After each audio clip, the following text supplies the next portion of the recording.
With its opening in 1913, Sheldon Hall is the oldest building on the current Oswego campus. The building was first conceived by Oswego Normal School principal Isaac B. Poucher, but wasn't approved for construction until 1909. The building was designed by Franklin B. Ware and wouldn't open its doors until September 1913.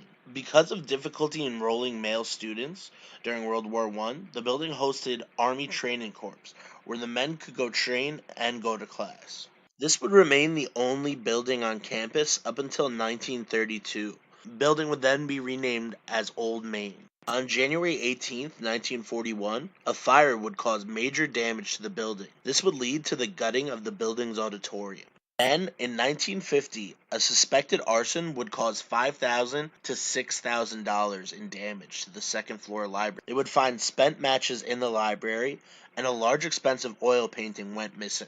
In 1961, college operations began to move out of Oldham, and 32,000 books were moved to the new Penfield Library, or as what is now known as Rich Hall. Old Main would then be christened Sheldon Hall. The newly named Sheldon Hall wouldn't last for much longer, though, and in 1980 the building faced the challenges of an old structure with expensive upkeep, and amid the ensuing budget crisis, the college decided it could not afford to renovate Sheldon Hall, and it closed it in 1983. The building was then transferred to New York State's Office of General Services, which leased it to a developer that began renovating with a plan to convert Sheldon Hall into a hotel and conference center. But prevailing wages lawsuit halted the conversion, and by 1991 the project stalled.